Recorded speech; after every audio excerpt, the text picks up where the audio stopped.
Camille Lawson sat behind the wheel of her sleek black SUV, the city skyline in the distance. Today was a big day, her first as the new chief of police. The weight of it sat heavy on her shoulders, not from nerves, but from the knowledge that she was walking into a department with a history of problems, corruption, racial bias, a deep divide between the police and the people. But she wasn't here to play politics. She was here to fix it. A flicker in her rearview mirror caught her attention, flashing red and blue lights. Her brows furrowed. Seriously? She glanced at her speedometer. Not speeding. No traffic violations. So why were they pulling her over? Camille sighed, already knowing the answer. She was a black woman in a nice car, in a city where cops like the ones behind her didn't ask questions. They just assumed. Pulling over to the side of the road, she took a deep breath, keeping both hands on the wheel. Her badge and ID sat neatly in her glove compartment, but she knew better than to make any sudden moves. Let's see how this plays out. The two officers approached her vehicle, one on each side. She stole a glance at their name tags, Carter and Simmons. Names she'd be dealing with sooner than they realized. Carter tapped on her window. License and registration. No greeting. No reason for the stop. Just straight to demands. Camille rolled down the window, tilting her head. Mind telling me why I was pulled over? Simmons leaned in from the passenger side. Routine check. Camille gave them a slow nod. Routine check, huh? Carter's jaw clenched. He wasn't used to being questioned.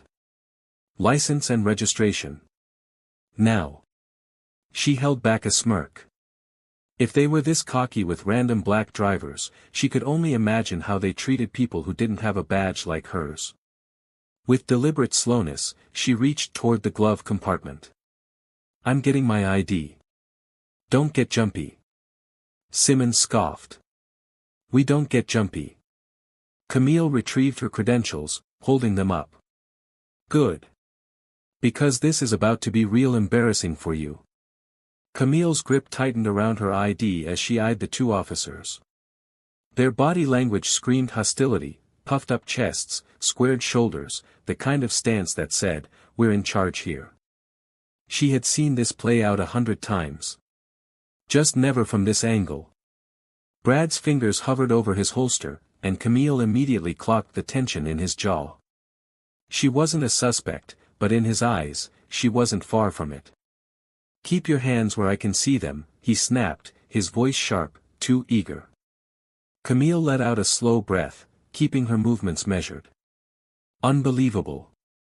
I'm reaching for my ID, she said evenly, but her voice carried authority. Jake leaned in, eyes narrowing. We don't know that. Camille fought back the urge to laugh. What else would I be reaching for? Brad didn't answer. Instead, he flicked his eyes toward the dashboard, scanning the interior like he was searching for a reason. Any reason, to escalate. Camille had seen this tactic before. They pull you over, claim it's a routine check, then make up some nonsense about acting suspicious to justify the stop. The problem for them? They had no idea who they were dealing with. Brad's stance didn't relax. Step out of the vehicle. Camille's patience thinned. Not until you tell me why I was pulled over. Jake scoffed. You don't ask the questions, lady. She smiled now, slow and deliberate, because she had them exactly where she wanted. That's Chief Lawson to you. Confusion flickered across Brad's face, just for a second. But it was too late. The power dynamic had already shifted. Camille exhaled slowly, resisting the urge to shake her head. Here we go. Jake crossed his arms, adopting a smug expression. Your vehicle matches the description of a stolen SUV. Camille arched an eyebrow. Oh yeah? What's the description? Jake didn't blink. Black. Luxury. Tinted windows. Camille let out a short, humorless laugh. Wow, That's specific. She glanced around at the row of expensive cars lining the street. Half the SUVs in this neighborhood fit that description. Brad, eager to double down, took a step closer. We need to search the vehicle. Camille tilted her head. You need to. Based on what evidence? Brad scoffed. I just told you. It matches the description. She met his stare, unblinking. That's a serious accusation. You sure about that? For the first time, a flicker of doubt crossed Jake's face. But Brad wasn't backing down. Look, lady. Chief Lawson, she corrected, voice steady. Brad faltered just a bit. We're not here to play games. Camille gave him a long, measured look. Neither am I. But let's be clear, you're about to illegally search a vehicle that belongs to the chief of police. Still feeling good about your choices? The shift was instant. Jake blinked. Brad's mouth parted slightly. Camille waited, arms crossed, watching the weight of their mistake settle. Camille narrowed her eyes. You don't have probable cause. I know my rights. Brad exhaled sharply, his patience thinning. Step out of the vehicle. Camille stayed put. On what grounds? Jake crossed his arms, his smirk returning. Obstruction. She laughed, an actual, amused laugh. Obstruction of what? Your ego. Brad's nostrils flared. Enough of this. He reached for the door handle. Camille locked it. Try again. Jake's frustration boiled over. Step out of the car. Camille met his gaze, calm and unshaken. Not without a legitimate reason. Brad had enough. He yanked the door open, grabbed her arm, and tried to pull her out. Big mistake. Before he could fully register what was happening, Camille moved fast. Twisting her wrist free, she shifted her weight, planting her feet firmly on the ground. In one swift motion, she had Brad's arm pinned against the car door, his face nearly colliding with the frame. Jake's hand shot to his belt. Whoa, whoa. Camille didn't flinch. You're about to make another bad decision. Brad gritted his teeth, completely caught off guard. Let go of me. She released him, stepping back, giving them just enough space to think about their next move. Now, she said, smoothing out her sleeve, are we done playing this game? Brad and Jake stiffened as a murmur spread through the growing crowd. People pulled out their phones, cameras flashing. A woman in a red hoodie stepped closer, her phone held high. Yo, y'all really out here harassing a black woman for no reason? An older man shook his head. This is some nonsense. A teenager near the curb muttered, man, they don't even know who they messing with. Jake's eyes darted to the phones. His confidence wavered. Step back, he barked at the crowd, though his voice lacked the same bravado. The woman in the red hoodie didn't budge. Nah, we're not going anywhere. This is public property. Brad's face twisted in frustration. This is a police matter. Mind your business. The woman scoffed. Oh, it's my business when I see cops pulling some racist BS. Camille, still composed, crossed her arms. Yeah. You really are. Jake turned back to her, his jaw tight. And why is that?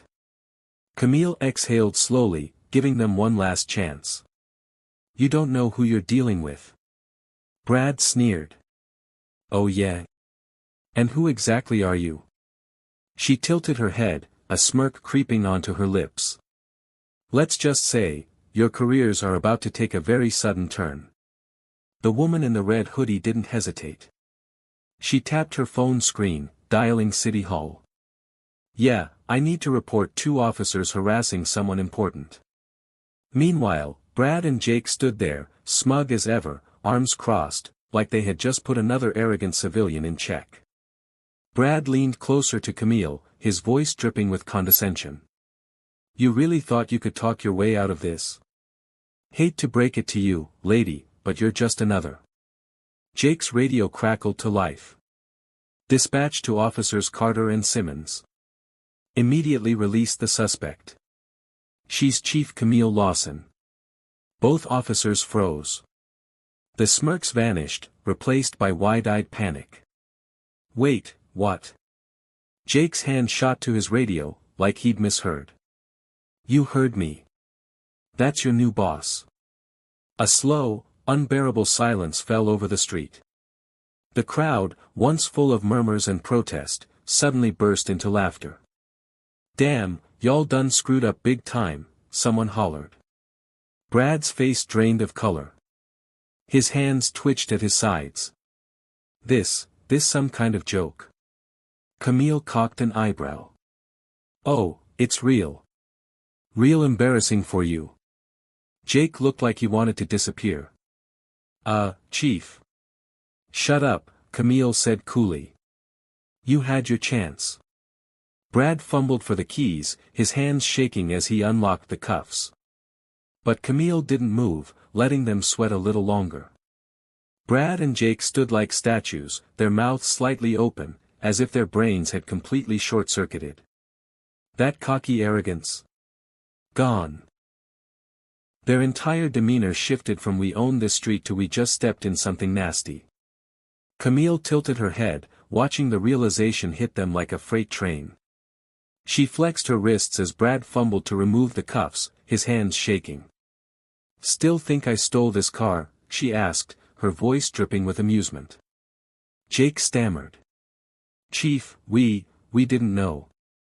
Oh, you knew something, she cut in. You knew I was black in a nice car. That was enough for you. Before either of them could spew out a half-baked excuse, a sleek black sedan screeched to a stop at the curb. The door flew open, and out stepped Chief of Staff Mark Reynolds, looking like he was about to explode. His eyes darted from Camille's slightly bruised wrists to the pale, stammering officers. What the hell is going on here? His voice was low, dangerous, the kind that made grown men break into a nervous sweat. The crowd, still recording, murmured in anticipation. Camille crossed her arms, a smirk tugging at the corner of her lips. Well, Mark, seems like your officers thought I looked a little too suspicious behind the wheel of my own damn car. Brad swallowed hard. Jake wiped his forehead. Reynolds took a slow breath, nostrils flaring. You too. In my office. First thing tomorrow. The silence that followed was brutal. Reynolds' glare could have melted steel. I'm waiting, he said, his voice like a slow-burning fuse. Brad opened his mouth, but all that came out was a stammered, Sir, we thought. Thought what? Reynolds snapped. That a black woman in a nice car had to be a criminal. That a police chief, your boss, deserved to be thrown around like some thug off the street. Jake wiped his forehead again, his shirt visibly dampening with sweat. We were just following protocol, he muttered weakly. Protocol? Camille scoffed, finally free of the cuffs. She adjusted her sleeves like she had all the time in the world. Tell me, Officer Simmons, does protocol always involve made-up stolen vehicle reports and excessive force? Or is that just the special treatment for people who look like me? The officer's silence spoke volumes. Meanwhile, the crowd's murmurs grew louder. Phones were still recording, and within minutes, the video had already started circulating online. Twitter. Instagram. Facebook. It was everywhere.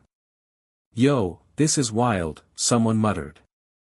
They just tackled their own chief like she was some nobody, another voice chimed in.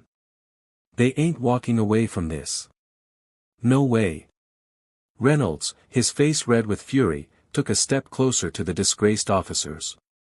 Both of you, off duty now. And don't even think about showing up tomorrow without legal representation. Camille smoothed out her sleeves, then locked eyes with Reynolds. This department has a problem, she said, her voice cool but firm. And I plan to fix it. By morning, the footage had racked up millions of views. News outlets plastered Camille's face across their broadcasts, headlines screaming, "Newly appointed police chief harassed by her own officers and racial profiling at its worst, caught on camera." Social media exploded. Hashtags like #JusticeForCamille and #ReformTheForce trended nationwide. Celebrities, politicians, and activists chimed in, demanding accountability. "This ain't just a bad apple situation," one viral tweet read. "This is the whole damn orchard rotting." The mayor, trying to do damage control, held a press conference before noon. Standing stiff behind a podium, she cleared her throat and declared, "We unequivocally condemn the disgraceful actions of Officers Carter and Simmons.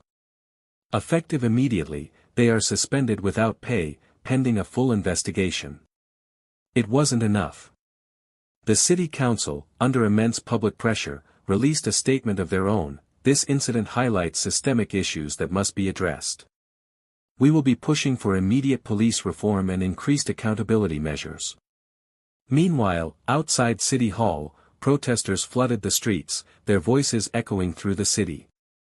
Signs reading "Protect and Serve" or "Profile and Harass" and "Reform Now" waved above the crowd. Camille, watching it all unfold, knew this wasn't just about her. This was bigger. She took a deep breath, rolled up her sleeves, and got to work.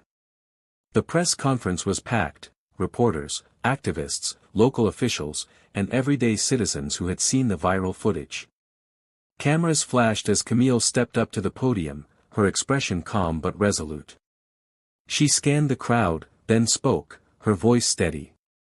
"Let's get one thing straight. If this can happen to me, the chief of police, it happens every day to people who don't have a badge or a title to protect them. And that's exactly why we're here today." The room was silent, hanging on to her every word.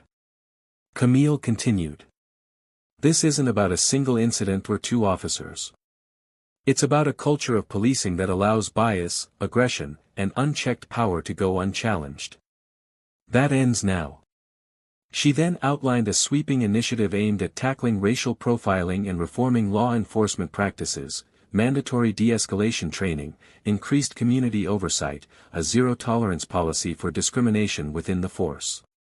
"We're not just throwing words at the problem," she said. "We're changing the rules of the game." A murmur spread through the crowd: approval, surprise, maybe even hope. Community leaders, activists, and local politicians stood behind her, showing their support. One of them, Reverend Carter, stepped up next to her and nodded. "This is the kind of leadership we've been waiting for," he said. "Now it's on all of us to make sure these changes stick." The conference ended, but the movement was just beginning. The people weren't just watching anymore. They were ready to act. The investigation didn't take long. There was no way to justify what happened. The body cam footage, the bystander videos, the radio call confirming Camille's identity, it was all undeniable. Brad and Jake had abused their authority, and now they were paying the price. A week later, the police department held a press conference. The chief of staff stood at the podium, his expression grim. "Officers Brad Carter and Jake Simmons have been found guilty of misconduct and have been officially terminated from the force," he announced. "Their actions do not reflect the values of this department, and we are committed to ensuring accountability." The city's leadership didn't stop there. They rolled out a series of reforms: mandatory anti-bias training, stricter consequences for racial profiling, and a new civilian oversight board with real power. It wasn't just talk. Changes were happening. Meanwhile, Camille's reputation skyrocketed. People saw her not just as a chief of police but as a leader willing to stand up against injustice, even within her own ranks. Community members, activists, and even officers who believed in real change stood behind her. One evening, as Camille walked into a town hall meeting, she was met with applause. A woman approached her, holding back tears. "My son was profiled by the police last year," she said. "Nobody listened. But because of you, things are finally changing." Camille nodded, gripping the woman's hand. "We're just getting started. The changes didn't happen overnight. But they happened." Camille wasted no time in reshaping the department from the inside out. She held town halls, listening to the community's concerns, making it clear that transparency wasn't optional, it was mandatory. Under her leadership, the department introduced a zero-tolerance policy for misconduct. Officers were required to undergo rigorous anti-bias and de-escalation training. Every stop, every arrest was scrutinized. The culture of protecting your own within the force began to crumble, replaced by something new, accountability. Some officers resisted the shift, grumbling that things were going too far. But Camille shut that down fast. "If you can't do this job with integrity," she told them, "you don't deserve the badge." Slowly, trust between the police and the people began to mend. Instead of fear and hostility, there were conversations, partnerships, and even moments of understanding. Community leaders who had once refused to work with the police now sat at the same table as Camille, helping shape policies that actually protected the people they served. The incident that started it all, her wrongful stop, became a symbol of change. It wasn't just another viral moment. It was proof that real leadership wasn't about power or intimidation. It was about justice. And Camille was just getting started. The fallout from the incident rippled through the city like a shockwave. Every news outlet, every talk show, every social media platform was buzzing with the story. Camille Lawson's name was on everyone's lips, not just as a victim of racial profiling, but as the leader who turned the tables on systemic injustice. Inside the police department, the atmosphere was tense. Officers who had once operated with impunity now glanced over their shoulders, wondering if they were next. The old guard grumbled in hushed tones, but the younger recruits, those who had joined the force to make a real difference, stood a little taller. For the first time in years, there was hope. Camille's office became a revolving door of meetings. Community leaders. Civil rights attorneys. Even officers who wanted to confess past misconduct under the promise of a fresh start. She listened to them all, her sharp eyes missing nothing. One afternoon, a veteran detective, a man with 20 years on the force, hesitated in her doorway. "Chief, got a minute?" She gestured to the chair across from her desk. "Always." He sat, twisting his hat in his hands. I need to come clean about something." Camille leaned back, waiting. "Back in 2009, he began, voice thick with regret, I falsified a report. Planted evidence on a kid from the South Side. He did time for it." Her expression didn't change. "Why tell me now?" The detective swallowed hard. "Because if this department's really changing, I can't be part of that with this on my conscience." Camille studied him for a long moment. Then she picked up her phone. "Internal affairs. Now." The man paled but didn't protest. As he was led away, Reynolds stepped in, arms crossed. "You know this'll scare off anyone else thinking of confessing." Camille met his gaze. "Good. I don't want scared cops. I want honest ones." The protests outside City Hall grew louder, but now they were met with dialogue, not riot gear. Camille walked the line between officers and demonstrators, her voice cutting through the chaos. "You want change," she called to the crowd. "Then help me build it. File complaints. Attend oversight meetings. Hold us accountable." A young man shoved forward, anger burning in his eyes. "Why should we trust you? You're one of them." Camille didn't flinch. "I'm one of you. And I'm proving it by tearing down the system from the inside." She pointed to his phone. "You filmed Carter and Simmons, right? Keep filming. Every interaction. Every arrest. Sunshine's the best disinfectant." The crowd murmured, some nodding. A woman handed Camille a list of demands: body cams always on, independent reviews of shootings, community-led patrols. Camille skimmed it, then folded the paper into her pocket. Consider it done. Back at headquarters, the backlash hit hard. A group of senior officers stormed into her office, led by a grizzled lieutenant. "You're turning this department into a joke," he spat. "Next thing, we'll be handing out cookies to criminals." Camille stood slowly, her voice icy. "If treating people with respect is a joke, then you're the punchline." And if that's a problem, she yanked open a drawer, tossing a stack of resignation forms onto the desk. "There's the door." The lieutenant's face turned purple, but he didn't move. "That's what I thought," Camille said. "Now get out of my office. You've got anti-bias training in 10 minutes. Weeks passed. The reforms took root. Body cam footage was now publicly accessible. The oversight board, half civilians, half officers, voted to fire 3 more cops for excessive force. Crime rates dropped as community trust grew.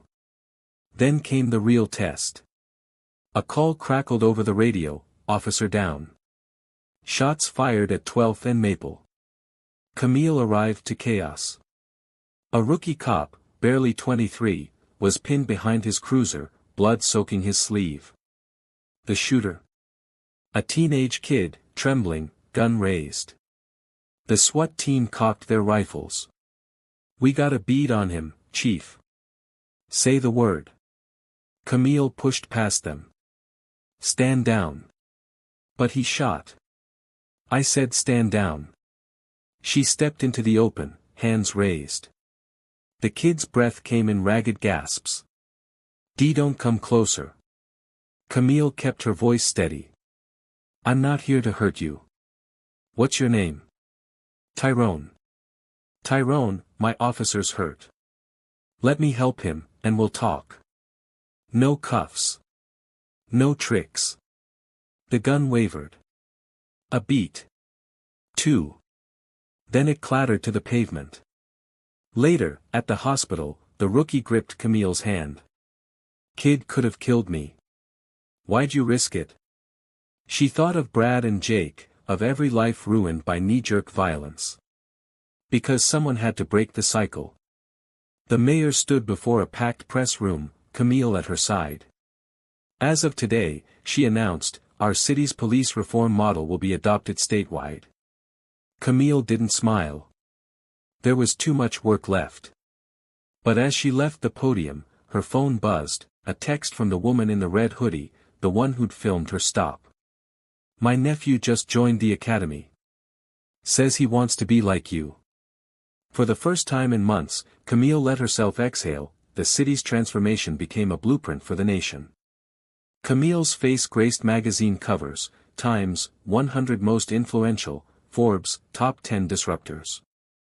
But she cared little for accolades. Every morning, she pinned on her badge and went to work, sleeves rolled up, ready to dig deeper into the rot that had festered for decades. One such morning, her assistant burst into her office. "Chief, you need to see this." The screen showed surveillance footage from a patrol car. 2 officers, not Carter and Simmons, but new faces, roughing up a handcuffed suspect. The timestamp? Yesterday. Camille's jaw tightened. Names. Officers Ruiz and Daniels. 3rd Precinct. She was out the door before her assistant could finish. The precinct house fell silent as Camille entered. Ruiz and Daniels sat smugly at their desks, laughing over coffee. Their smiles died when they saw her. She dropped a USB drive onto their sergeant's desk. "Watch it. Then fire them." Ruiz shot up. "For what?" "That punk resisted arrest." Camille turned slowly. The punk was a 15-year-old with asthma. "Your body cam shows you kneeing him in the ribs while he gasped for air." Her voice dropped to a razor's edge. "You don't deserve to wear that uniform." The sergeant hesitated. "Chief, due process is why they'll get a hearing. But make no mistake." She locked eyes with the officers. "You're done." The backlash was swift. The police union filed grievances. Pundits shrieked about anti-cop agendas. But Camille had the public, and the data. Crime was down 18%. Officer-involved shootings had plummeted 40%. At the next town hall, an elderly black man approached the mic. "My grandson's alive because your cops talked him down instead of shooting." His voice broke. "That's all we ever wanted." Camille nodded, throat tight. This was why she fought. Then came the call that changed everything. "Chief Lawson." The White House operator's voice was crisp. "The President wishes to speak with you." The offer was staggering: National Police Reform Task Force. Lead architect. Direct access to the Oval Office. Reynolds gaped when she told him. "You're leaving?" Camille gazed out her office window at the city she'd reshaped. This was never about one department. It's about all of them. Her farewell press conference packed City Hall. Reporters shouted questions about her legacy. Camille silenced them with a raised hand. Legacies aren't press releases. They're kids who grow up without fearing cops. They're officers who serve with pride, not prejudice. She stepped back from the podium. That's the work. And it's just beginning. As she walked away, the crowd erupted, not in protest, but in applause. The woman in the red hoodie stood front row, tears streaming as she clapped. Camille allowed herself one small smile. Then she got in her sleek black SUV, the same one that started it all, and drove toward the next battle.